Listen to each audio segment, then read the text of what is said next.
Chapitre 48. Le lendemain matin, on s'attendait à Longbourn à recevoir une lettre de Mr. Bennet, mais le courrier passa sans rien apporter de lui. Mr. Bennet était connu pour être en temps ordinaire un correspondant plein de négligence. Tout de même, en des circonstances pareilles, les siens attendaient de lui un effort. Ils furent obligés de conclure qu'il n'avait rien à leur envoyer et donc aucune nouvelle rassurante. Mais de cela même, ils auraient aimé être certains. Mr. Gardiner se mit en route pour Londres aussitôt après le passage de la poste. Par lui, du moins, on serait assuré d'être tenu au courant. Il devait insister auprès de Mr. Bennet pour qu'il revînt chez lui le plus tôt possible. Il l'avait promis en partant, au grand soulagement de sa sœur, qui voyait dans ce retour la seule chance pour son mari de n'être pas tué en duel. Mrs. Gardiner s'était décidée à rester quelques jours de plus en Hertfordshire avec ses enfants, dans la pensée qu'elle pourrait être utile à ses nièces. Elle les aida à s'occuper de leur mère, et sa présence leur était un réconfort dans leurs moments de liberté. Leur tante Phillips aussi les visitait fréquemment, et toujours, comme elle le disait, dans l'unique but de les distraire et de les remonter. Mais comme elle n'arrivait jamais sans leur apporter un nouveau témoignage des désordres de Wickham, elle laissait généralement ses nièces plus découragées qu'elle ne les avait trouvées. Tout Meryton semblait s'acharner à noircir l'homme qui, 3 mois auparavant, avait été son idole. On racontait qu'il avait laissé des dettes chez tous les commerçants de la ville et qu'il avait eu des intrigues qu'on décorait du nom de séduction dans les familles de tous ces commerçants. On le proclamait d'une voix unanime l'homme le plus dépravé de l'univers, et chacun commençait à découvrir que ses dehors vertueux ne lui avaient jamais inspiré confiance. Élisabeth, tout en n'ajoutant parfois à la moitié de ses racontards, en retenait assez pour être de plus en plus convaincue de la perte irrémédiable de sa sœur. Jane elle-même abandonnait tout espoir à mesure que le temps s'écoulait, car, si les fugitifs étaient partis pour l'Écosse, ce qu'elle avait toujours voulu espérer, on aurait, selon toute probabilité, déjà reçu de leurs nouvelles. Mr. Gardiner avait quitté Longbourn le dimanche. Le mardi, sa femme reçut une lettre où il disait qu'il avait vu son beau-frère à son arrivée et l'avait décidé à s'installer à Gracechurch Street. Mr. Bennet revenait d'Epsom et de Clapham, où il n'avait pu recueillir la moindre information. Il se disposait maintenant à demander des renseignements dans tous les hôtels de Londres, pensant que Wickham et Lydia avaient pu séjourner dans l'un d'eux avant de trouver un logement. Mr. Gardiner n'attendait pas grand-chose de ses recherches, mais comme son beau-frère y tenait, il s'apprêtait à le seconder. Il ajoutait que Mr. Bennet n'était pas disposé pour l'instant à quitter Londres et qu'il allait écrire à sa famille. Un post-scriptum suivait ainsi conçu. Je viens d'écrire au colonel Forster pour lui demander d'essayer de savoir par les camarades de Wickham si ce dernier a des parents ou des amis en passe de connaître l'endroit où il se dissimule. Ce serait un point capital pour nous que de savoir où nous adresser avec des chances de trouver un fil conducteur. Actuellement, nous n'avons rien pour nous guider. Le colonel Forster, j'en suis sûr, fera tout son possible. Mais en y réfléchissant, je me demande si Lizzie ne saurait pas nous dire mieux que personne quels peuvent être les proches parents de Wickham. Élisabeth se demanda pourquoi l'on faisait appel à son concours. Il lui était impossible de fournir aucune indication. Elle n'avait jamais entendu Wickham parler de parents autres que son père et sa mère, décédés depuis longtemps. Il était possible, en effet, qu'un de ses camarades du régiment fût capable d'apporter plus de lumière. Même sans chance sérieuse de réussir, il y avait à faire de ce côté une tentative qui entretiendrait l'espérance dans les esprits. L'une après l'autre, les journées s'écoulaient à Longbourn dans une anxiété que redoublait l'heure de chaque courrier, car toute nouvelle, bonne ou mauvaise, ne pouvait venir que par la poste. Mais avant que Mr. Gardiner écrivît de nouveau, une lettre venant d'une toute autre direction, une lettre de Mr. Collins, arriva à l'adresse de Mr. Bennet. Jane, chargée de dépouiller le courrier de son père, l'ouvrit, et Élisabeth, qui connaissait le curieux style des lettres de son cousin, lut par-dessus l'épaule de sa sœur. Mon cher monsieur, nos relations de parenté et ma situation de membre du clergé me font un devoir de prendre part à la douloureuse affliction qui vous frappe et dont nous avons été informés hier par une lettre du Hertfordshire. Croyez bien, cher monsieur, que Mrs. Collins et moi sympathisons sincèrement avec vous et toute votre respectable famille dans votre présente infortune, d'autant plus amère qu'elle est irréparable. Je ne veux oublier aucun argument capable de vous réconforter dans cette circonstance affligeante, entre toutes pour le cœur d'un père. La mort de votre fille eût été en comparaison une grâce du ciel. L'affaire est d'autant plus triste qu'il y a fort à supposer, ainsi que me le dit ma chère Charlotte, que la conduite licencieuse de votre fille provient de la manière déplorable dont elle a été gâtée. Cependant, pour votre consolation de celle et de Mrs. Bennet, j'incline à penser que sa nature était foncièrement mauvaise, sans quoi elle n'aurait pas commis une telle énormité à un âge aussi tendre. Quoi qu'il en soit, vous êtes fort à plaindre, et je partage cette opinion non seulement avec Mrs. Collins, mais encore avec Lady Catherine et Miss de Bourgh. Elles craignent, comme moi, que l'erreur d'une des sœurs ne porte préjudice à l'avenir de toutes les autres, car ainsi que daignait tout à l'heure me le faire remarquer Lady Catherine, qui voudrait maintenant s'allier à votre famille? Et cette considération me porte à réfléchir sur le passé avec encore plus de satisfaction, car si les événements avaient pris un autre tour, en novembre dernier, il me faudrait participer maintenant à votre chagrin et votre déshonneur.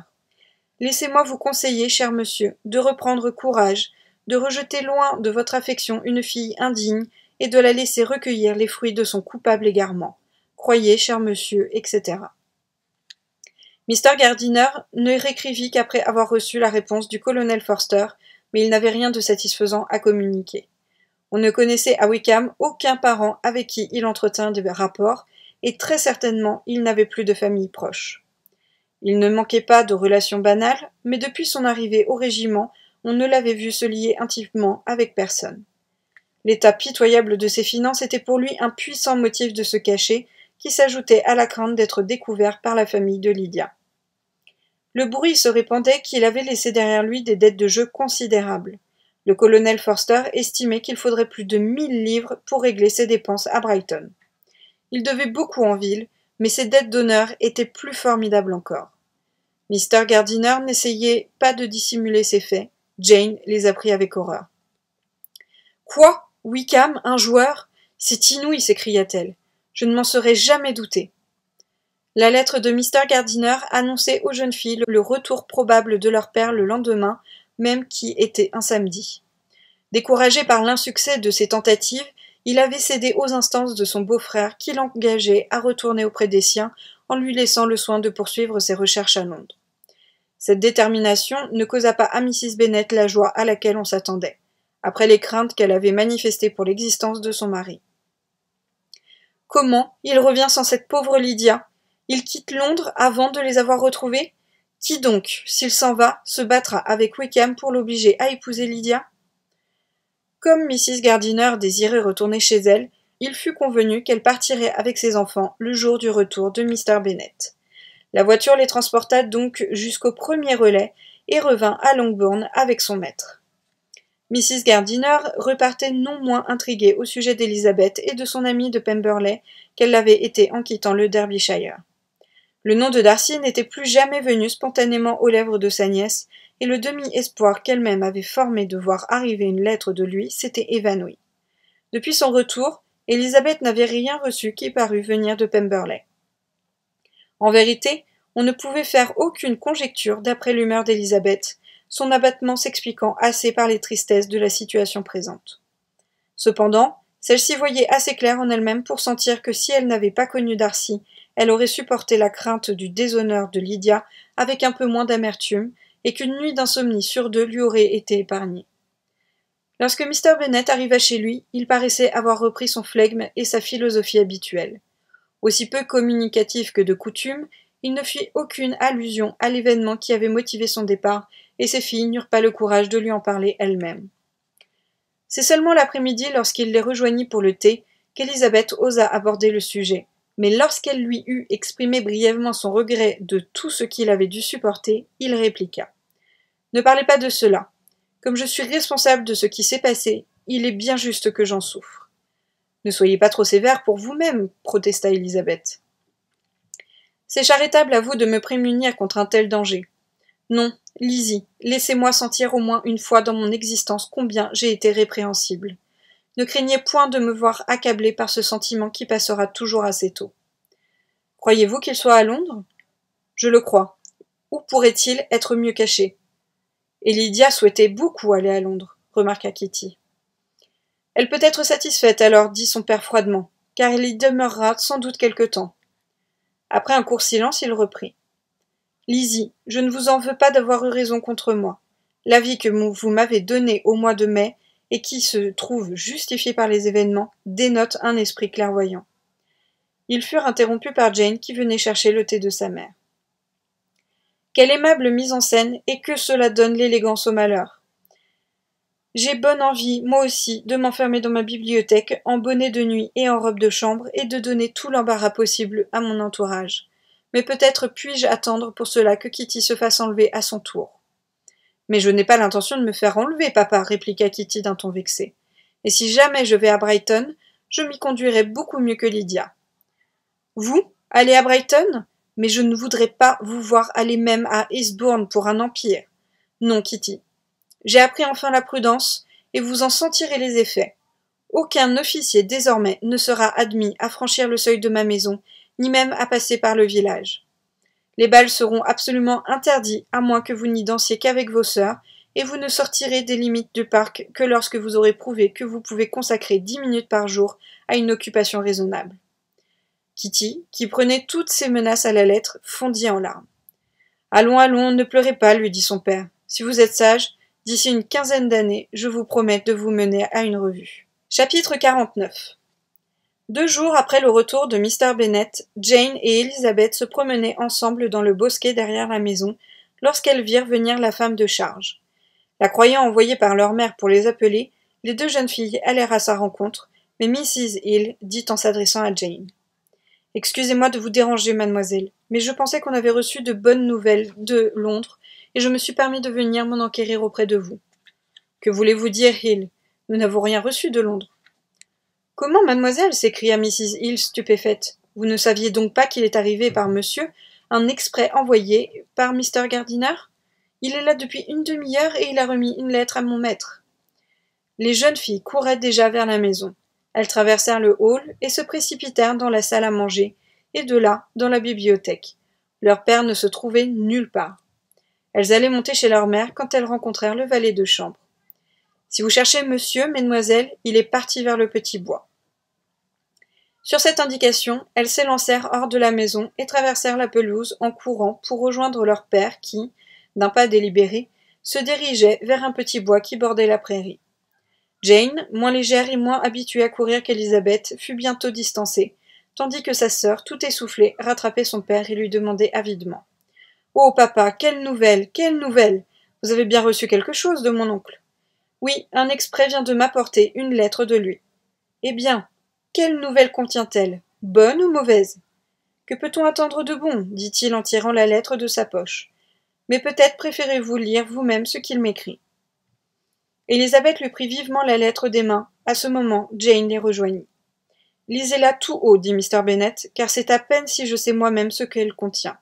Greyster Street, mardi 2 août.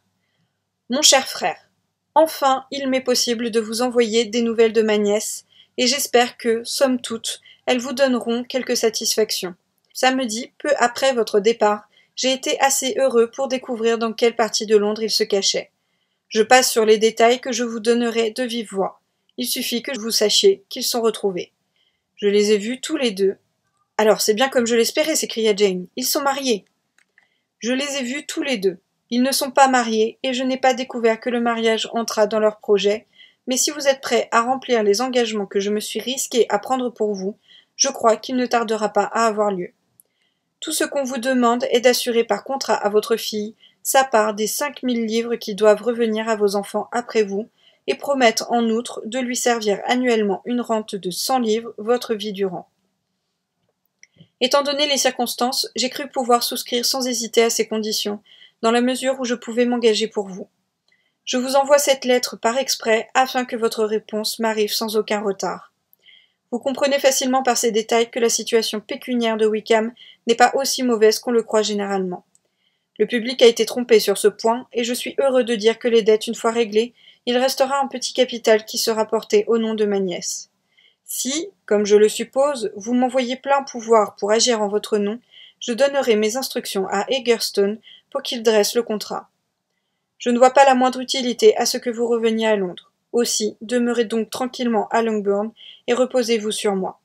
Envoyez votre réponse aussitôt que possible, en ayant soin de m'écrire en termes très explicites. Nous avons jugé préférable que notre nièce résidât chez nous jusqu'à son mariage, et je pense que vous serez de cet avis. Elle nous arrive aujourd'hui. Je vous réécrirai aussitôt que de nouvelles décisions auront été prises. Bien à vous, Edward Gardiner. Est-ce possible? S'écria Élisabeth en terminant sa lecture. Va-t-il vraiment l'épouser? Wickham n'est donc pas aussi indigne que nous l'avions pensé, dit sa sœur. Mon cher père, je m'en réjouis pour vous. Avez-vous répondu à cette lettre? Demanda Élisabeth. Non, mais il faut que je le fasse sans tarder.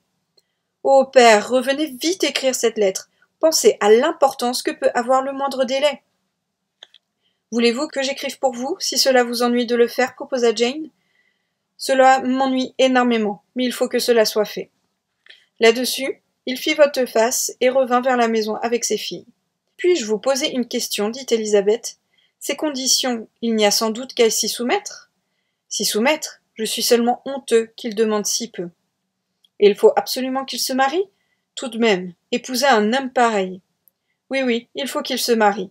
C'est une nécessité qui s'impose. Mais il y a deux choses que je désire vivement savoir. D'abord, quelle somme votre oncle a dû débourser pour obtenir ce résultat? Ensuite, comment je pourrai jamais m'acquitter envers lui? Quelle somme? Mon oncle? Que voulez-vous dire? S'écria Jane. Je veux dire que pas un homme de sens n'épouserait Lydia pour un appât aussi mince que 100 livres par an pendant ma vie et 5000 livres après ma mort. C'est très juste, dit Élisabeth. Cette idée ne m'était pas encore venue. Ses dettes payées et en outre un petit capital. Sûrement, c'est mon oncle qui a tout fait. Quelle bonté, quelle générosité. J'ai peur qu'il n'ait fait là un lourd sacrifice. Ce n'est pas une petite somme qu'il aurait pu obtenir ce résultat. Non, dit son père. Wickham est fou s'il prend Lydia à moins de 10 000 livres sterling. Je serais fâché d'avoir à le juger si mal dès le début de nos relations de famille. 10 000 livres? Juste ciel! Comment pourrait-on rembourser seulement la moitié d'une pareille somme? Mr. Bennet ne répondit point, et tous trois gardèrent le silence jusqu'à la maison. Mr. Bennet se rendit dans la bibliothèque pour écrire, tandis que ses filles entraient dans la salle à manger. Ainsi ils vont se marier, s'écria Élisabeth dès qu'elles furent seules. Et dire qu'il faut en remercier la Providence. Qu'ils s'épousent avec des chances de bonheur si minces et la réputation de Wickham si mauvaise, voilà ce dont nous sommes forcés de nous réjouir. Oh, Lydia! Je me console, dit Jane, en pensant qu'il n'épouserait pas Lydia s'il n'avait pour elle une réelle affection. Que notre oncle ait fait quelque chose pour le libérer de ses dettes, c'est probable. Mais je ne puis croire qu'il ait avancé 10 000 livres ou une somme qui en approche. Il est père de famille. Comment pourrait-il disposer de 10 000 livres? Si nous arrivons jamais à connaître d'un côté le montant des dettes et de l'autre le chiffre du capital ajouté à la dot de Lydia, nous saurons exactement ce qu'a fait pour eux Mr. Gardiner, car Wickham n'a pas 6 pence lui appartenant en propre. Jamais nous ne pourrons assez reconnaître la bonté de mon oncle et de ma tante. Avoir pris Lydia chez eux et lui accorder pour son plus grand bien leur protection et leur appui est un acte de dévouement que des années de reconnaissance ne suffiront pas à acquitter. Pour le moment, la voilà près d'eux, et si un tel bienfait n'excite pas ses remords, elle ne mérite pas d'être heureuse. Quel a dû être son embarras devant ma tante à leur première rencontre? Efforçons-nous d'oublier ce qu'il s'est passé de part et d'autre, dit Jane. J'ai espoir et confiance qu'ils seront heureux. Pour moi, du moment qu'il l'épouse, c'est qu'il veut enfin rentrer dans la bonne voie. Leur affection mutuelle les soutiendra, et je me dis qu'ils mèneront une vie assez rangée et raisonnable pour que le souvenir de leur imprudence finisse par s'effacer. Leur conduite a été telle, répliqua Élisabeth, que ni vous, ni moi, ni personne ne pourront jamais l'oublier. Il est inutile de se leurrer sur ce point. Il vint alors à l'esprit des jeunes filles que leur mère, selon toute vraisemblance, ignorait encore les nouvelles reçues. Elles allèrent donc trouver leur père dans la bibliothèque et lui demandèrent si elles devaient mettre elles-mêmes Mrs. Bennet au courant. Il était en train d'écrire, et sans lever la tête, répondit froidement. « Faites comme il vous plaira. Pouvons-nous emporter la lettre de mon oncle pour la lui lire? Emportez tout ce que vous voulez, et laissez-moi tranquille. » Élisabeth prit la lettre sur le bureau, et les deux sœurs montèrent chez Mrs. Bennet. Kitty et Marie se trouvaient auprès d'elle, si bien que la même communication servit pour tout le monde. Après un court préambule pour les préparer à de bonnes nouvelles, Jane lut la lettre tout haut. Mrs. Bennet avait peine à se contenir. Quand vint le passage où Mr. Gardiner exprimait l'espoir que Lydia serait bientôt mariée, sa joie éclata, et la suite ne fit qu'ajouter à son exaltation.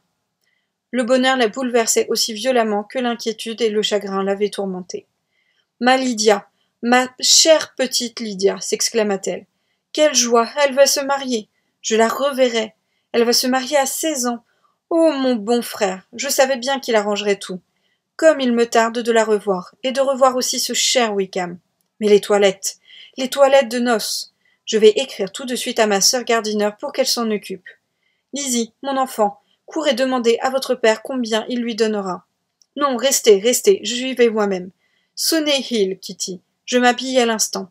Lydia, ma chère Lydia, comme nous serons contentes de nous retrouver. » Jane tenta de calmer les transports en représentant à sa mère les obligations que leur créait le dévouement de Mr. Gardiner.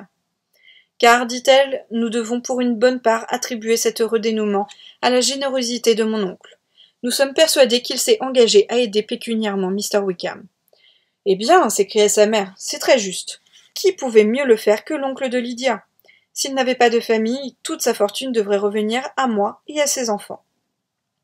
C'est bien la première fois que nous recevrons quelque chose de lui, à part de menus cadeaux de temps à autre. Vraiment, je suis trop heureuse. J'aurai bientôt une fille mariée. Mrs. Wickham. Comme cela sonne bien. Et elle n'a que 16 ans depuis le mois de juin. Ma chère Jane, je suis trop émue pour être capable d'écrire moi-même. Aussi je vais dicter et vous écrirez. Plus tard, nous déciderons avec votre père de la somme à envoyer. Mais occupons-nous d'abord de commander le nécessaire. Elle commençait à entrer dans toutes sortes de détails de calicot, de mousseline, de batiste, et elle aurait bientôt dicté d'abondantes commandes si Jane ne l'avait, non sans peine, persuadée d'attendre que Mr. Bennet fût libre pour le consulter. Un jour de retard, observa-t-elle, ne tirait pas à conséquence. L'heureuse mère céda, oubliant son habituelle obstination. D'autres projets, d'ailleurs, lui venaient en tête. « Dès que je serai prête, déclara-t-elle, j'irai à Meryton pour annoncer la bonne nouvelle à ma sœur Phillips. En revenant, je pourrai m'arrêter chez Lady Lucas et chez Mrs. Long. Kitty, descendez vite commander la voiture. Cela me fera grand bien de prendre l'air. Enfant, puis-je faire quelque chose pour vous à Meryton? Ah, voilà Hill. Ma brave Hill. Avez-vous appris la bonne nouvelle? Miss Lydia va se marier, et le jour de la noce, vous aurez tous un bol de punch pour vous mettre le cœur en fête. Mrs. Hill aussitôt d'exprimer sa joie. Élisabeth reçut ses compliments comme les autres, puis, lasse de tant d'extravagance, elle chercha un refuge dans sa chambre pour s'abandonner librement à ses pensées. La situation de la pauvre Lydia, en mettant les choses au mieux, était encore suffisamment triste, mais il fallait se féliciter qu'elle ne fût pas pire. Tel était le sentiment d'Élisabeth, et bien qu'elle ne pût compter pour sa sœur sur un avenir de bonheur et de prospérité, en pensant à leur angoisse passée, elle apprécia les avantages du résultat obtenu. Chapitre 50.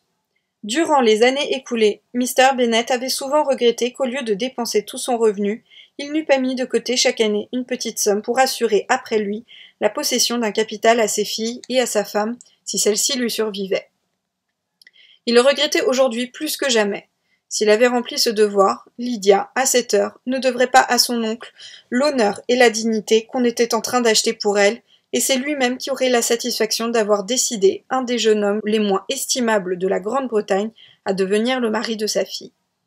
Il était profondément contrarié de penser qu'une affaire si désavantageuse pour tout le monde se réglait aux seuls frais de son beau-frère, et, résolu à découvrir s'il le pouvait le montant des sommes qu'il avait déboursées pour lui, il se proposait de les lui rendre aussitôt qu'il en aurait les moyens. Quand Mr. Bennet s'était marié, il n'avait pas considéré l'utilité des économies. Naturellement, il escomptait la naissance d'un fils, par quoi serait annulée la clause de l'entaille et assuré le sort de Mrs. Bennet et de ses autres enfants. 5 filles firent l'une après l'autre leur entrée dans ce monde, mais le fils ne vint pas. Mrs. Bennet l'avait espéré encore bien des années après la naissance de Lydia. Ce rêve avait dû être enfin abandonné, mais il était trop tard pour songer aux économies. Mrs. Bennet n'avait aucun goût pour l'épargne, et seule l'aversion de Mr. Bennet pour toute dépense les avait empêchés de dépasser leurs revenus. D'après le contrat de mariage, 5 000 livres devaient revenir à Mrs. Bennet et à ses filles, mais la façon dont cette somme serait partagée entre les enfants était laissée à la volonté des parents. C'était là un point que, pour Lydia tout au moins, il fallait décider dès à présent, et Mr. Bennet ne pouvait avoir aucune hésitation à accepter la proposition qui lui était faite. En des termes qui, bien que concis, exprimaient sa profonde reconnaissance, il écrivit à son beau-frère qu'il approuvait pleinement tout ce qu'il avait fait et ratifiait tous les engagements qu'il avait pris en son nom. C'était pour Mr. Bennet une heureuse surprise de voir que tout s'arrangeait sans plus d'efforts de sa part. Son plus grand désir actuellement était d'avoir à s'occuper le moins possible de cette affaire. Maintenant que les premiers transports de colère qui avaient animé ses recherches étaient passés, il retournait naturellement à son indolence coutumière. Sa lettre fut bientôt écrite, car s'il était lent à prendre une décision, il la mettait rapidement à exécution. Il priait son beau-frère de lui donner le compte détaillé de tout ce qu'il lui devait, mais il était encore trop irrité pour le charger de transmettre à Lydia le moindre message. Les bonnes nouvelles, bientôt connues dans toute la maison, se répandirent rapidement aux alentours. Elles furent accueillies par les voisins avec une décente philosophie. Évidemment, les conversations auraient pu trouver un plus riche aliment si Miss Lydia Bennet était revenue brusquement au logis paternel, ou mieux encore, si elle avait été mise en pénitence dans une ferme éloignée.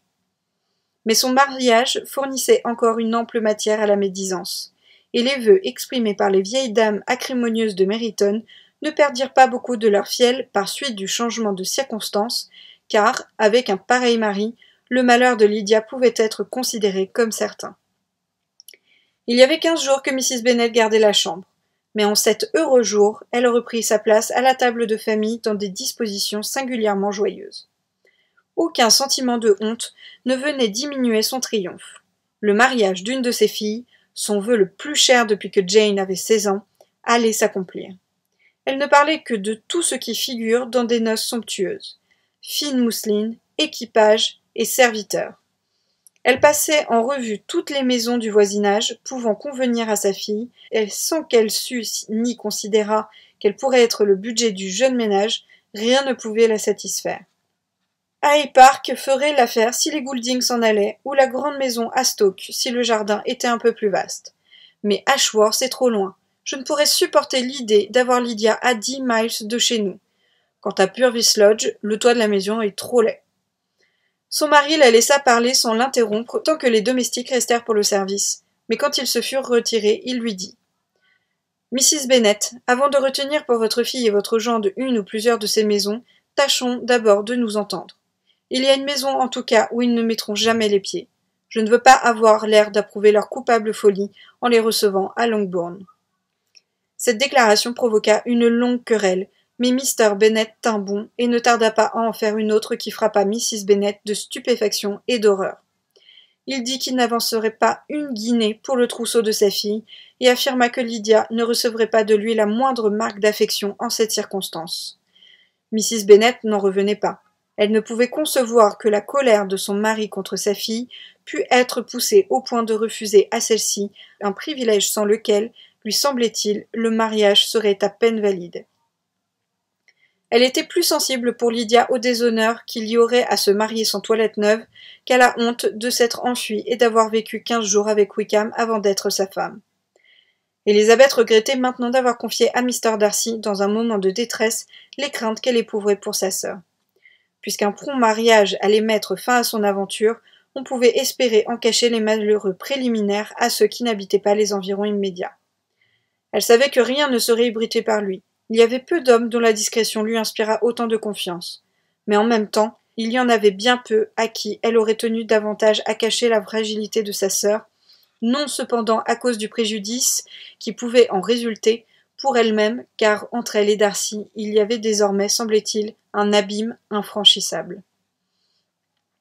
Le mariage de Lydia eût-il été conclu le plus honorablement du monde, il n'était guère vraisemblable que Mr. Darcy voulût entrer dans une famille contre laquelle, à tant d'autres objections, venait s'ajouter celle d'une parenté étroite avec l'homme qu'il méprisait si justement. Élisabeth ne pouvait s'étonner qu'il reculât devant une telle alliance. Il était invraisemblable que le sentiment qu'il lui avait laissé voir en Derbyshire dût survivre à une telle épreuve. Elle était humiliée, attristée, et ressentait un vague repentir sans savoir au juste de quoi. Elle désirait jalousement l'estime de Mr. Darcy, maintenant qu'elle n'avait plus rien à en espérer. Elle souhaitait entendre parler de lui, quand il semblait qu'elle n'eût aucune chance de recevoir de ses nouvelles, et elle avait la conviction qu'avec lui, elle aurait été heureuse, alors que, selon toute probabilité, jamais plus ils ne se rencontreraient. Quel triomphe pour lui, pensait-elle, s'il savait que les offres qu'elle avait si fièrement dédaignées 4 mois auparavant seraient maintenant accueillies avec joie et reconnaissance. Oui, bien qu'à son jugement il dépassât en générosité tous ceux de son sexe, il était humain qu'il triompha. Elle se rendait compte à présent que Darcy, par la nature de ses qualités, était exactement l'homme qui lui convenait. Son intelligence, son caractère quoique si différent du sien, auraient correspondu à ses vœux. Leur union eût été à l'avantage de l'un et de l'autre.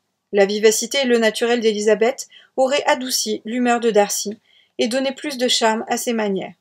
Et lui-même, par son jugement, par sa culture et son esprit, par sa connaissance du monde, aurait pu exercer sur elle une influence plus heureuse encore.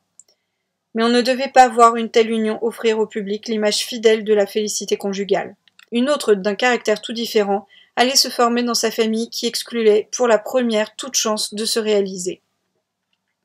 Élisabeth se demandait comment pouvait être assurée à Wickham et à Lydia une indépendance suffisante.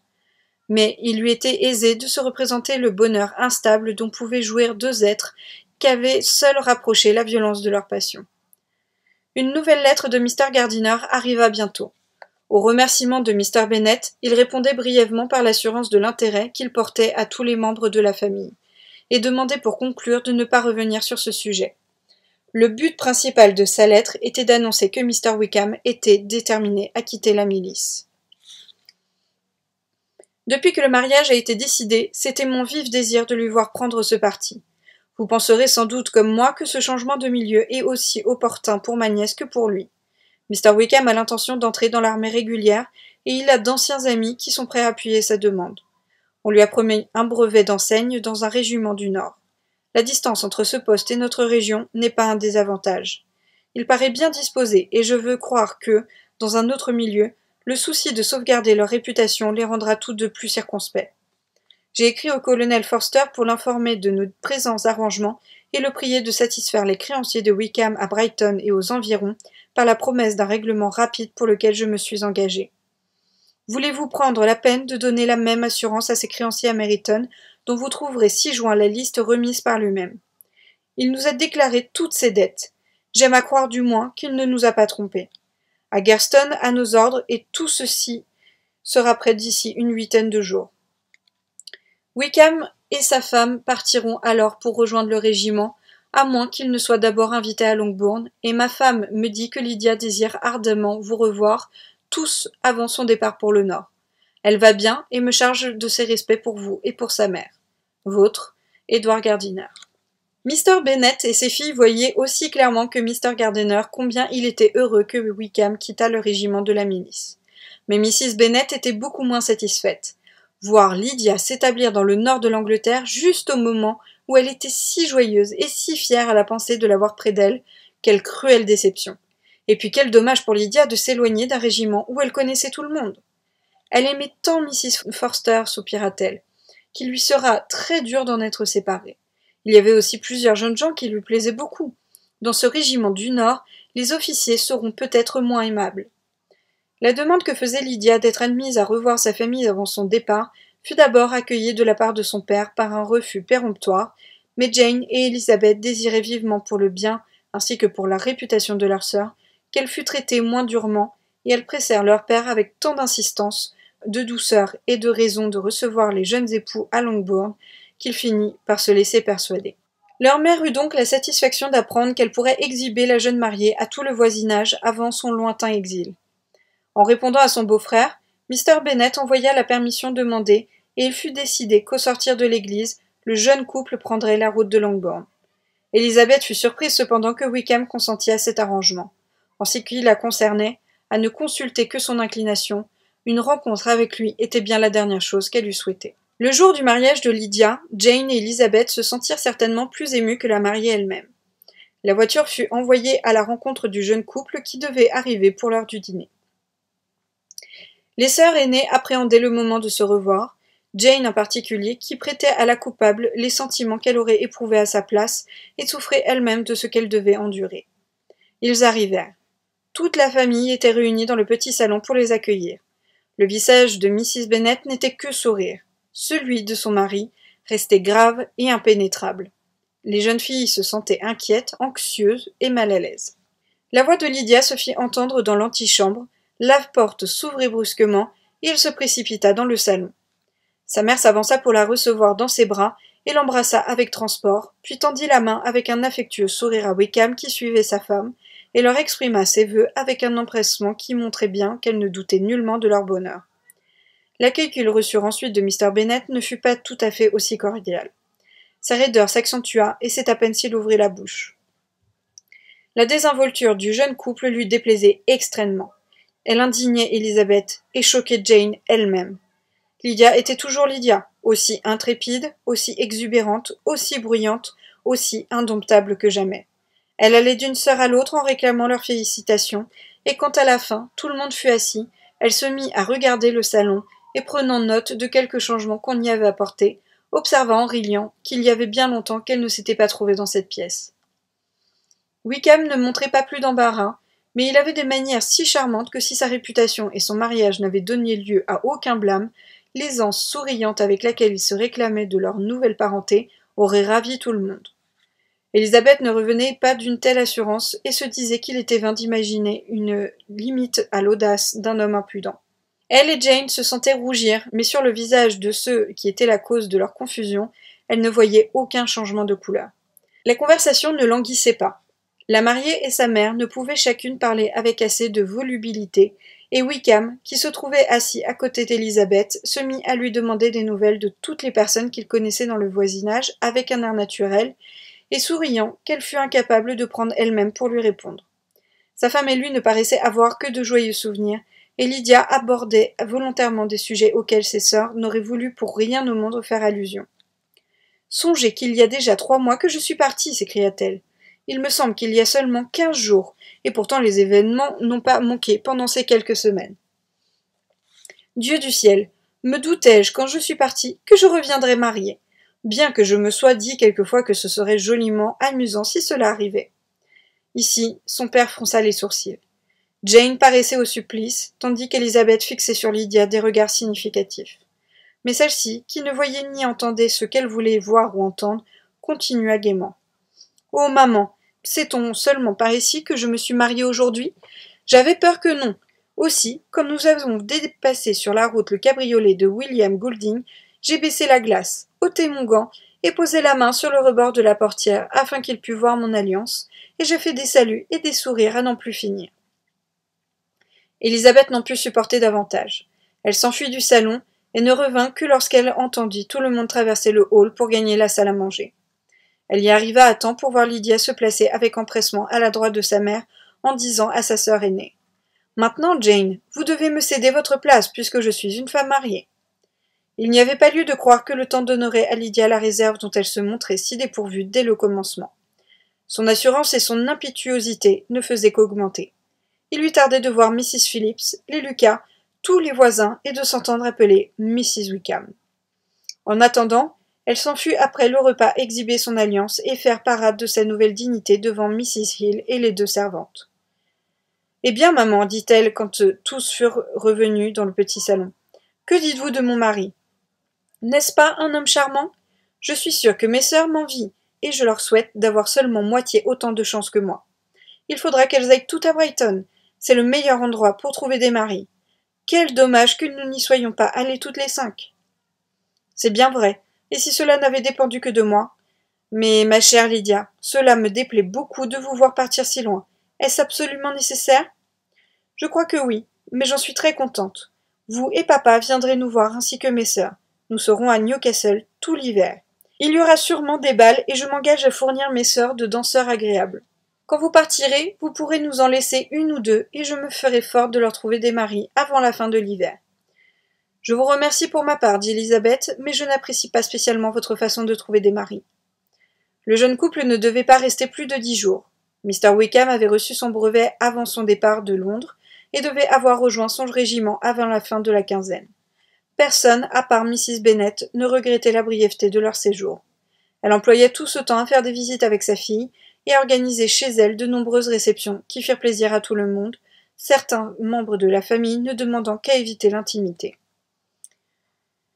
Élisabeth eut vite observé que les sentiments de Wickham pour Lydia n'avaient pas la chaleur de ceux que Lydia éprouvait pour lui. et elle n'eut pas de peine à se persuader que c'était la passion de Lydia, et non celle de Wickham, qui avait provoqué l'enlèvement. Elle aurait pu se demander pourquoi, n'étant pas plus vivement épris, il avait accepté de fuir avec Lydia, si elle n'avait tenu pour certain que cette fuite était commandée par ses embarras pécuniaires, et que, dans ce cas, Wickham n'était pas homme à se refuser l'agrément de partir accompagné. Lydia était follement éprise. Elle n'ouvrait la bouche que pour parler de son cher Wickham. C'était la perfection en tout, et personne ne pouvait lui être comparé. Un matin qu'elle se trouvait avec ses deux aînés, elle dit à Élisabeth « Lizzie, je ne vous ai jamais raconté mon mariage, je crois. Vous n'étiez pas là quand j'en ai parlé à maman et aux autres. N'êtes-vous pas curieuse de savoir comment les choses se sont passées ?» « Non, en vérité, répliqua Élisabeth, je suis d'avis que moins on en parlera, mieux cela vaudra. »« Mon Dieu, que vous êtes étrange ! Tout de même, il faut que je vous mette au courant. Vous savez que nous nous sommes mariés à Saint-Clément parce que Wickham habitait cette paroisse. Il avait été convenu que nous y serions tous à 11 heures.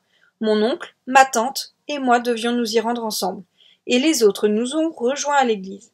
Le lundi matin, j'étais dans un état. J'avais si peur d'une difficulté quelconque ne vint tout remettre en cause. Je crois que j'en serais devenue folle. Pendant que je m'habillais, ma tante ne cessait de parler et de discourir, comme si elle débitait un sermon. Mais je n'entendais pas un mot sur 10, car vous supposez bien que je ne pensais qu'à mon cher Wickham. J'avais tellement envie de savoir s'il se marierait avec son habit bleu. Nous avons déjeuné à 10 heures, comme d'habitude.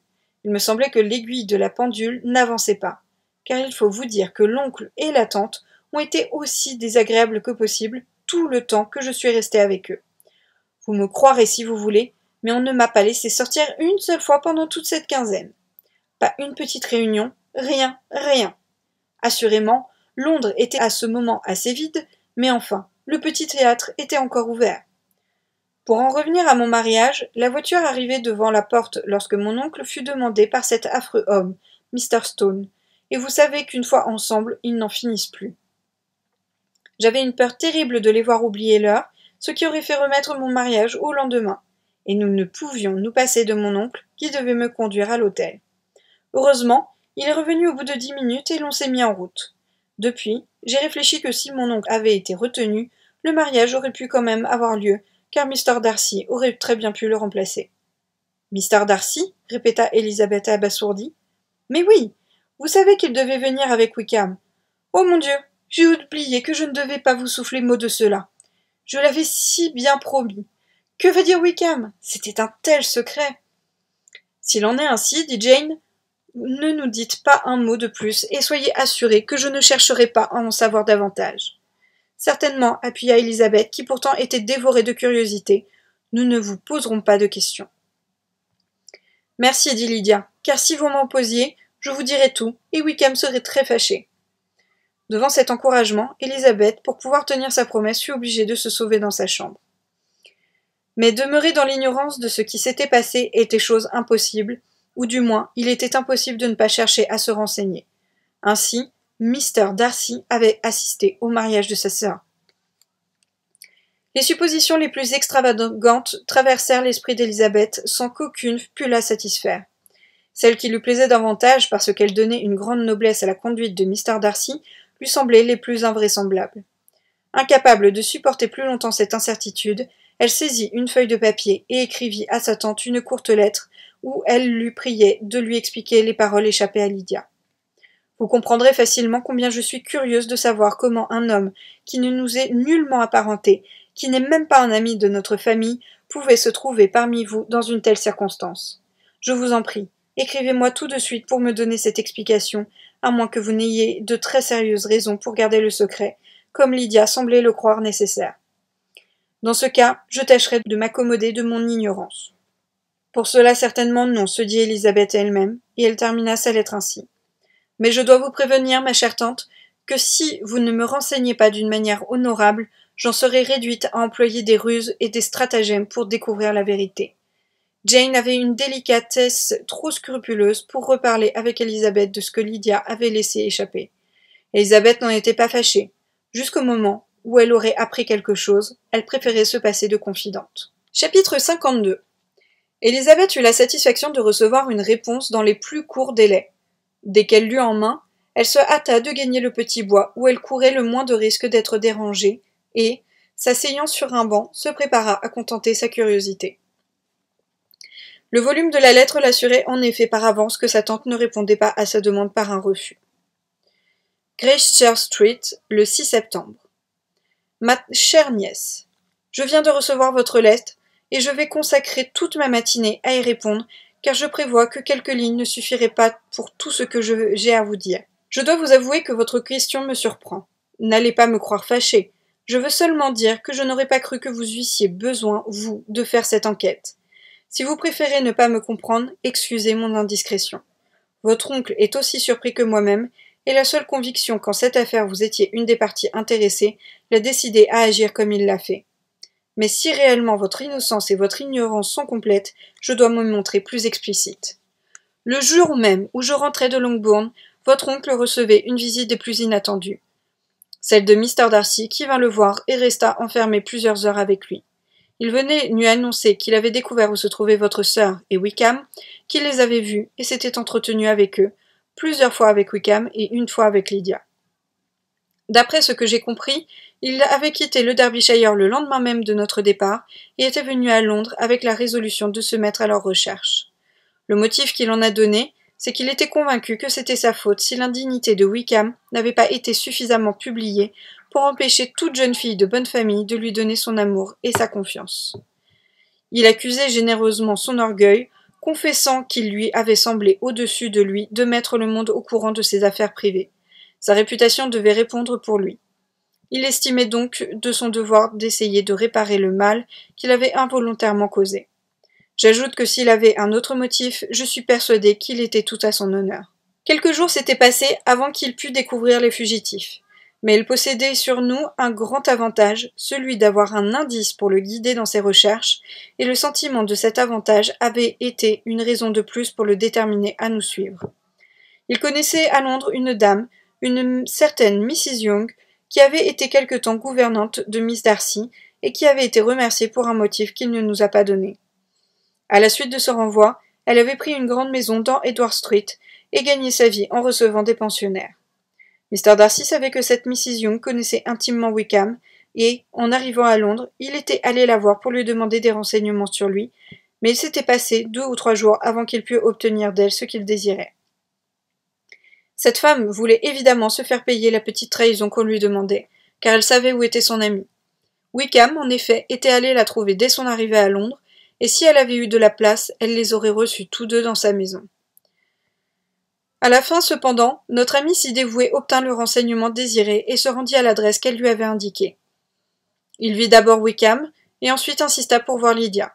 Sa première idée était de la persuader de quitter au plus tôt cette situation déshonorante et de retourner dans sa famille dès qu'elle consentirait à la recevoir, lui offrant toute l'aide qui pourrait lui être utile. Mais il trouva Lydia irrévocablement décidée à rester où elle était. La pensée de sa famille ne la touchait aucunement. Elle ne se souciait pas de l'aide qui lui était offerte et ne voulait pas entendre parler de quitter Wickham. Elle était sûre qu'il se marierait un jour ou l'autre, et peu importe quand. Ce que voyant, Mr. Darcy pensa qu'il n'y avait plus qu'à décider, et hâter un mariage que Wickham, il l'avait fort bien vu dès sa première conversation avec lui, n'avait jamais mis dans ses projets. Wickham reconnut qu'il avait été forcé de quitter le régiment à cause de pressantes lettres d'honneur, et ne se fit aucun scrupule de rejeter sur la seule folie de Lydia toutes les déplorables conséquences de sa fuite. Il pensait démissionner immédiatement et n'avait pour l'avenir aucun plan défini. Il devait prendre un parti, il ne savait lequel. La seule chose certaine, c'est qu'il n'avait aucune ressource. Mr. Darcy lui demandait pourquoi il n'épousait pas tout de suite votre sœur. Bien que Mr. Bennet n'eût dû pas être très riche, il serait capable de faire quelque chose pour lui, et sa situation s'améliorerait du fait de ce mariage. En réponse à cette question, Wickham laissa entendre qu'il n'avait nullement renoncé à faire sa fortune dans des conditions plus satisfaisantes par un mariage riche dans une autre région. Toutefois, étant donné la situation présente, il y avait des chances qu'il se laissât tenter par l'appât d'un secours immédiat. Plusieurs rencontres eurent lieu, car il avait beaucoup de points à traiter. Les prétentions de Wickham étaient naturellement exagérées, mais en fin de compte, il fut obligé de se montrer plus raisonnable. Toutes choses étaient arrangées entre eux. Le premier soin de Mr. Darcy fut de mettre votre oncle au courant.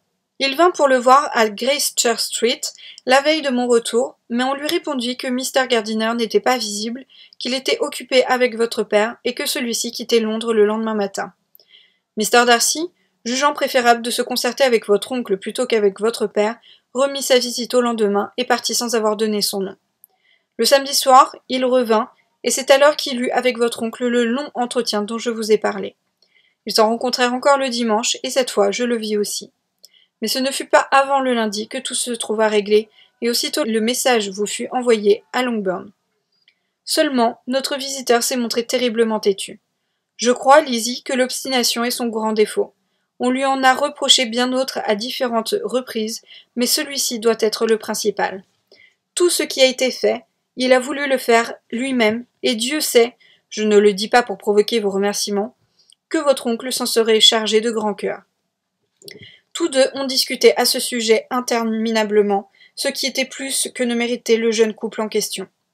Enfin, votre oncle a dû céder, et au lieu d'aider effectivement sa nièce, il lui a fallu se contenter d'en avoir seulement l'apparence, ce qui n'était pas du tout de son goût.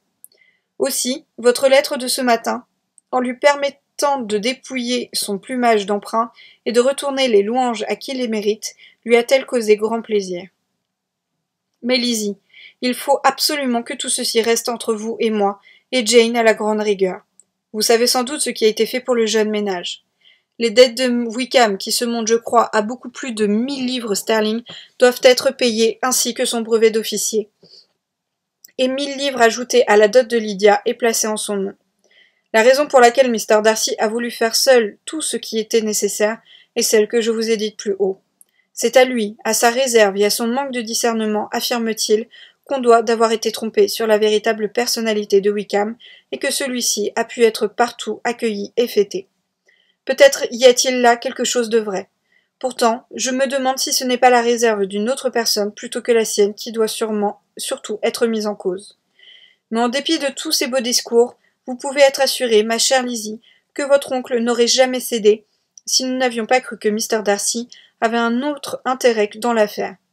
Quand tout fut entendu, il repartit pour Pemberley, mais après avoir promis de revenir à Londres pour assister au mariage et pour achever de régler les questions pécuniaires. Vous savez tout maintenant, et si j'en crois votre lettre, ce récit va vous surprendre extrêmement. J'espère tout au moins que vous n'en éprouverez aucun déplaisir. Lydia vint aussitôt s'installer ici, et Wickham y fut reçu journalièrement. Il s'est montré tel que je l'avais connu en Hertfordshire. Quant à Lydia, je ne vous dirai pas combien j'ai été peu satisfaite de son attitude pendant son séjour auprès de nous, si la dernière lettre de Jane ne m'avait appris que sa conduite est aussi déraisonnable chez son père que chez moi. Je lui ai parlé très sérieusement à plusieurs reprises, lui montrant la gravité de sa faute et le chagrin qu'elle avait causé à sa famille. Si elle m'a entendu, c'est une chance, car je suis certaine qu'elle ne m'a jamais écoutée. J'ai failli bien souvent perdre patience, et c'est seulement par affection pour vous et pour Jane que je me suis contenue.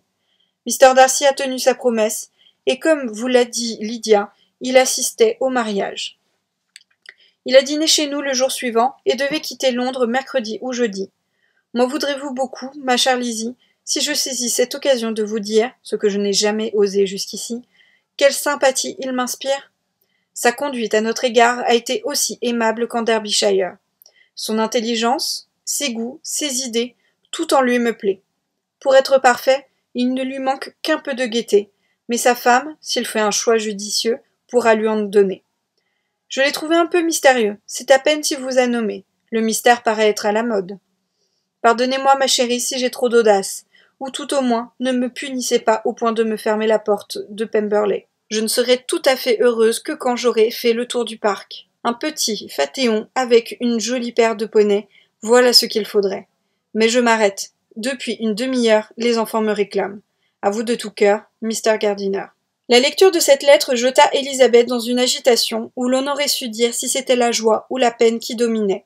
Ainsi donc, tous les soupçons vagues et indéterminés qui lui étaient venus au sujet du rôle de Mr. Darcy dans le mariage de sa sœur, et auxquels elle n'avait pas voulu s'arrêter parce qu'il supposait chez lui une bonté trop extraordinaire pour être vraisemblable, et faisait d'elle et des siens ses obligés, tous ces soupçons se trouvaient justifiés et au-delà. Il avait couru à Londres, Il avait accepté tous les ennuis et toutes les mortifications d'une recherche où il lui avait fallu solliciter les services d'une femme qu'il devait mépriser et abominer entre toutes, et rencontrer à plusieurs reprises, raisonner, persuader et finalement acheter un homme qu'il aurait voulu éviter à jamais et dont il ne prononçait le nom qu'avec répugnance.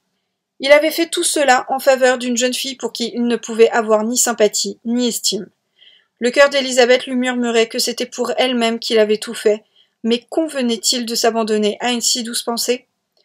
La vanité même n'arrivait point à lui faire croire que l'affection de Darcy pour elle, pour celle qu'il avait jadis repoussée, pouvait avoir raison de l'horreur qu'une alliance avec Wickham devait lui inspirer. Beau-frère de Wickham!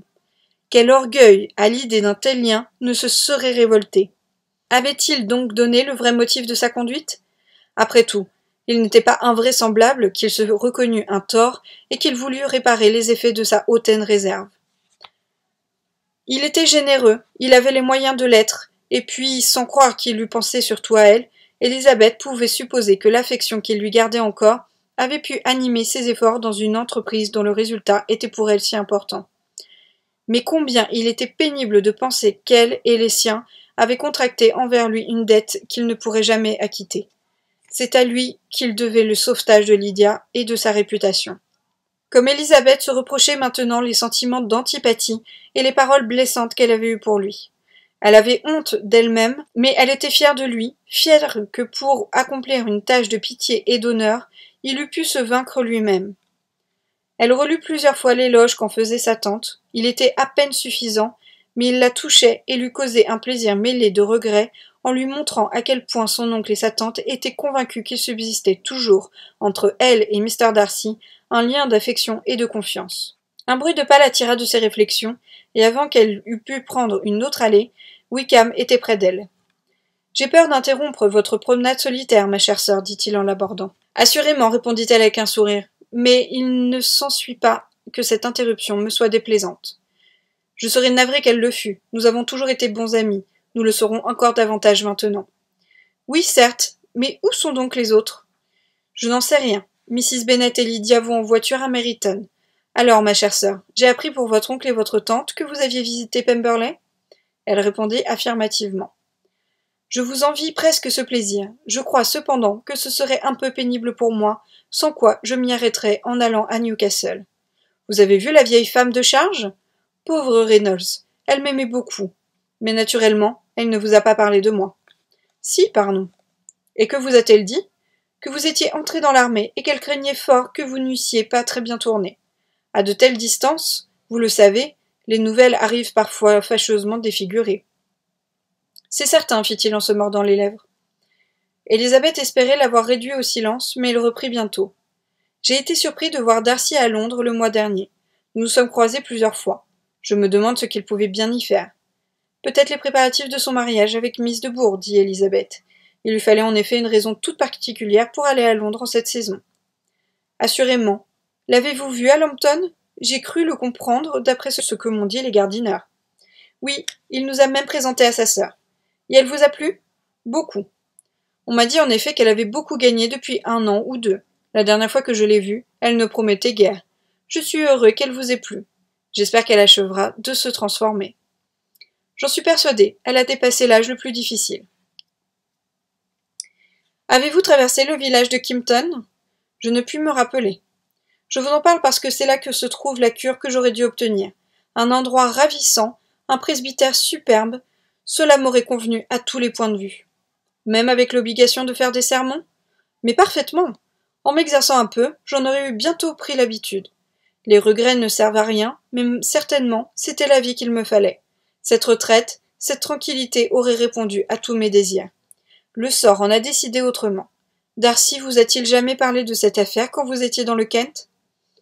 J'ai appris d'une façon aussi sûre que ce bénéfice vous avait été laissé conditionnellement et à la volonté du patron actuel. Ah, vraiment, on vous l'a dit. Oui, en effet, il y a quelque chose de cela.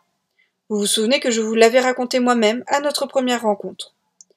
J'ai appris aussi qu'à une certaine époque, l'obligation de faire des sermons ne vous tentait pas autant qu'aujourd'hui, que vous aviez affirmé votre volonté bien arrêtée de ne jamais entrer dans les ordres, et que, par la suite, la question du bénéfice avait été réglée. Ah, On vous a dit cela aussi. C'est également assez exact, et je vous en avais de même touché un mot. » Ils étaient maintenant presque à la porte de la maison, car Elisabeth avait marché vite dans sa hâte de se débarrasser de lui. Ne voulant pas le vexer, par égard pour sa sœur, elle se contenta de lui dire avec un sourire de bonne humeur. « Allons, Mr. Wickham, nous voilà frères et sœurs. Laissons dormir le passé. J'espère qu'à l'avenir, nous penserons toujours de même. » Et elle lui tendit la main. Il la baisa avec une affectueuse galanterie, malgré l'embarras qu'il éprouvait dans son fort intérieur, et tous deux rentrèrent dans la maison. Chapitre 53. Mr. Wickham fut si satisfait de cette conversation que jamais plus il ne prit la peine de revenir sur ce sujet, au grand contentement d'Elisabeth, qui se félicita d'en avoir assez dit pour le réduire au silence.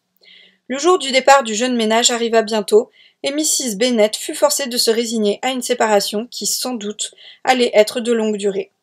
Mr. Bennet ne se souciant nullement d'amener sa famille à Newcastle, comme sa femme le lui proposait. « Ah, ma chère Lydia, gémissait-elle, quand nous retrouverons-nous ? » ?»« Ma foi, je n'en sais rien. Pas avant 2 ou 3 ans, peut-être. Écrivez-moi souvent, ma chérie. Aussi souvent que je le pourrai. Mais vous savez qu'une femme mariée n'a guère le temps pour écrire. Mes sœurs, qui n'ont rien à faire, m'écriront. » Les adieux de Mr. Wickham furent beaucoup plus affectueux que ceux de sa femme. Il prodiguait les sourires et les paroles aimables. « Ce garçon est merveilleux, déclara Mr. Bennet dès que les voyageurs furent partis. Il sourit, fait des grâces et compte fleurette à chacun de nous. Je suis prodigieusement fier de lui, et je défie Sir Lucas, lui-même, de produire un gendre supérieur à celui-là. » Le départ de Lydia assombrit Mrs. Bennet pendant plusieurs jours. « Voilà ce que c'est de marier ses enfants, ma mère, lui dit Elisabeth. Réjouissez-vous donc d'avoir encore 4 filles célibataires. » Mais la mélancolie où l'avait plongé cet événement ne résista pas à la nouvelle qui commença bientôt à circuler dans le pays. La femme de charge de Netherfield avait, disait-on, reçu l'ordre de préparer la maison pour l'arrivée prochaine de son maître, qui, à l'occasion de la chasse, venait y passer quelques semaines. Mrs. Bennet ne pouvait plus tenir en place. « Alors, Mr. Bingley est donc sur le point de revenir, ma sœur ?» disait-elle à Mrs. Phillips, qui avait apporté la nouvelle. « Eh bien, tant mieux. Ce n'est pas que les faits et gestes de ce monsieur nous intéressent, ni que j'ai aucun désir de le revoir. Toutefois, il est libre de revenir à Netherfield si cela lui plaît.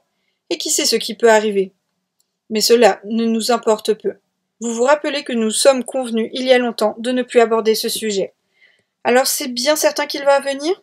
Très certain, car Mrs. Michaels est venue à Meryton hier soir, et l'ayant vue passer, je suis sortie moi-même pour savoir par elle si la nouvelle était exacte. Elle m'a dit que son maître arrivait mercredi ou jeudi, mais plutôt mercredi.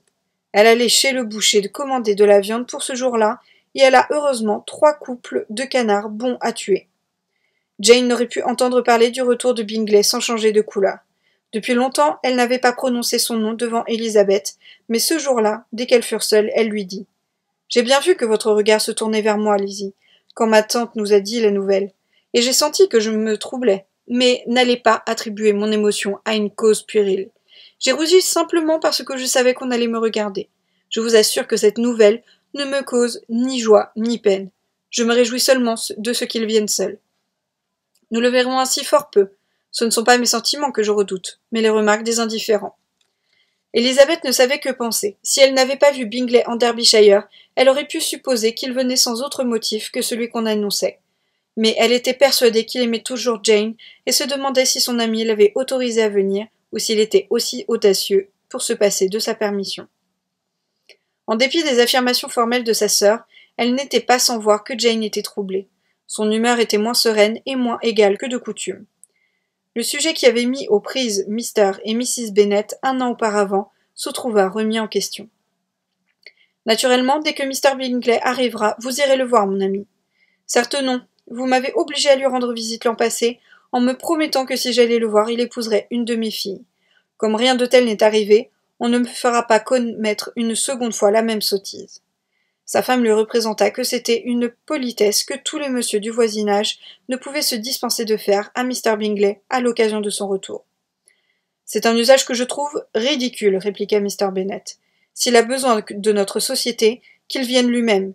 Il sait où nous habitons, et je ne vais pas perdre mon temps à visiter mes voisins à chacun de leurs déplacements. Tout ce que je puis dire, c'est que votre abstention sera une véritable impolitesse. En tout cas, cela ne m'empêchera pas de l'inviter à dîner.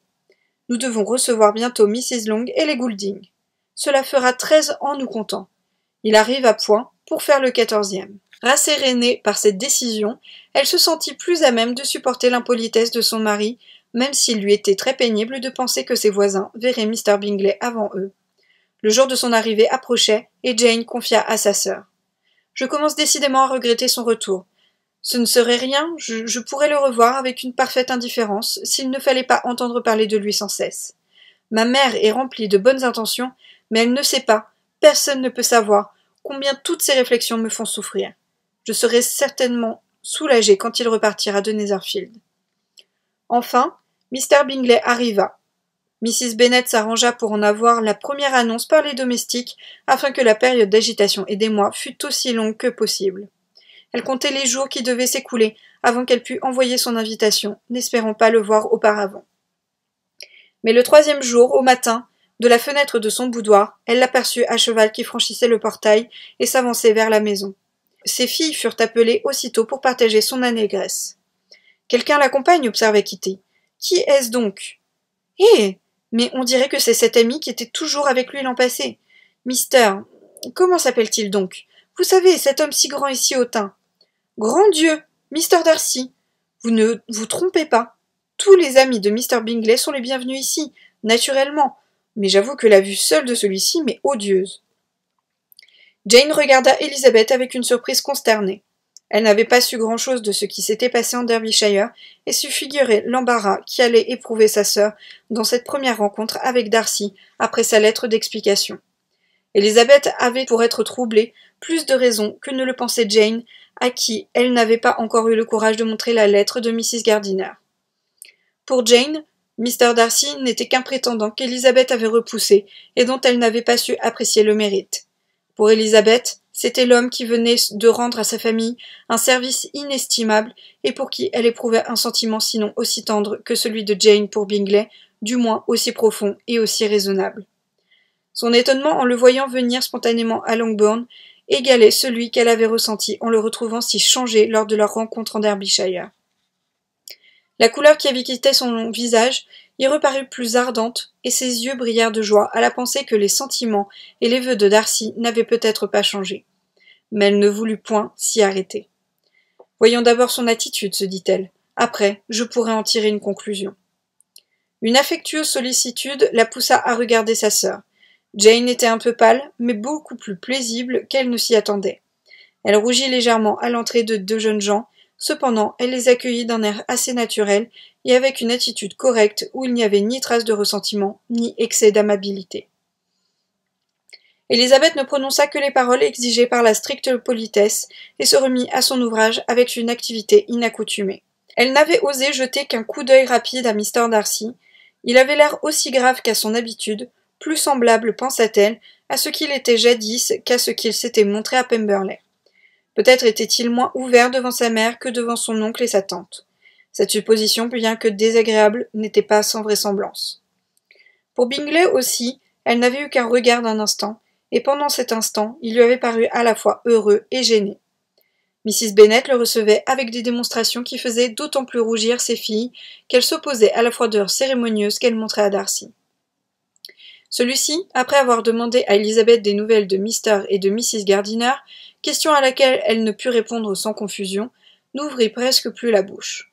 Il n'était pas assis à côté d'elle, peut-être était-ce la raison de son silence. Quelques minutes se passèrent sans qu'on entendît le son de sa voix. Quand Elizabeth, incapable de résister à la curiosité qui la poussait, levait les yeux sur lui, elle voyait son regard posé sur Jane aussi souvent que sur elle-même et fréquemment aussi fixé sur le sol. Il paraissait très absorbé et moins soucieux de plaire qu'à leur dernière rencontre. Elle se sentit désappointée et on éprouva de l'irritation contre elle-même. « À quoi d'autre pouvais-je m'attendre » se dit-elle. « Mais alors pourquoi est-il venu ?»« Voilà bien longtemps que vous étiez absent, Mr. Bingley, » observa Mrs. Bennet. « Je commençais à craindre un départ définitif. On disait que vous alliez donner congé pour la Saint-Michel. J'espère que ce n'est pas vrai. Bien des changements se sont produits depuis votre départ. Miss Lucas s'est mariée, ainsi qu'une de mes filles. Peut-être l'avez-vous appris ? L'annonce en a paru dans le Times et dans le Courrier, mais rédigée d'une façon bien singulière. Récemment a eu lieu le mariage de J. Wickham Esq et de Miss Lydia Bennet. Un point, c'est tout. Rien sur mon mari ou sur le lieu de notre résidence. C'est mon frère Gardiner qui l'avait fait insérer. Je me demande à quoi il a pensé. L'avez-vous vu? Bingley répondit affirmativement et présenta ses félicitations. Elisabeth n'osait lever les yeux et ne put lire sur le visage de Mr. Darcy. Assurément, avoir une fille bien mariée est une grande satisfaction, continua Mrs. Bennet. Mais en même temps, Mr. Bingley, la séparation est une chose bien dure. Ils sont partis pour Newcastle, tout à fait dans le nord, et vont y rester je ne sais combien de temps. C'est là que se trouve le régiment de mon gendre. Vous savez sans doute qu'il a quitté la milice et réussi à passer dans l'armée régulière. Dieu merci, il a quelques bons amis, peut-être pas autant qu'il le mérite. Cette flèche, à l'adresse de Mr. Darcy, mit Elisabeth dans une telle confusion qu'elle eut envie de s'enfuir, mais, se ressaisissant, elle sentit au contraire la nécessité de dire quelque chose et demanda à Bingley s'il pensait faire à la campagne un séjour de quelle durée. De plusieurs semaines, répondit-il. Quand vous aurez tué tout votre gibier, Mr. Bingley, lui dit Mrs. Bennet, il faudra venir ici et chasser autant qu'il vous plaira sur les terres de Mr. Bennet. Mon mari en sera enchanté et vous réservera ses plus belles compagnies de perdreaux.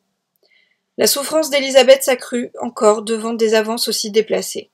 Alors même, pensait-elle, qu'on pouvait reprendre le rêve de l'année dernière, tout conspirerait à le détruire encore une fois.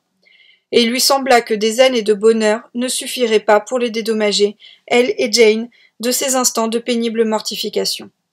Cette fâcheuse impression se dissipa pourtant quand elle remarqua combien la beauté de Jane semblait raviver les sentiments de son ancien admirateur. Pour commencer, il ne lui avait pas beaucoup parlé, mais à mesure que l'heure s'avançait, il se tournait davantage de son côté et s'adressait à elle de plus en plus. Il la retrouvait aussi charmante, aussi naturelle, aussi aimable que l'an passé, bien que peut-être un peu plus silencieuse. Quand les jeunes gens se levèrent pour partir, Mrs. Bennet n'eut garde d'oublier l'invitation projetée, et ils acceptèrent de venir dîner à Longbourn quelques jours plus tard. « Vous êtes en dette avec moi, Mr. Bingley, ajouta-t-elle. Avant votre départ pour Londres, vous m'aviez promis de venir dîner en famille dès votre retour. Cette promesse, que je n'ai pas oubliée, n'a pas été tenue, ce qui m'a causé une grande déception, je vous assure. » Bingley parut un peu interloqué par ce discours et dit quelque chose sur son regret d'en avoir été empêché par ses affaires, puis ils se retirèrent tous les deux. Mrs. Bennet avait eu grande envie de les retenir à dîner le soir même, mais bien que sa table fût toujours soignée, elle s'était dit que 2 services ne seraient pas trop pour recevoir un jeune homme sur qui elle fondait de si grandes espérances, et satisfaire l'appétit d'un gentleman qui avait 10 000 livres de rente. Et voilà, bonne soirée tout le monde.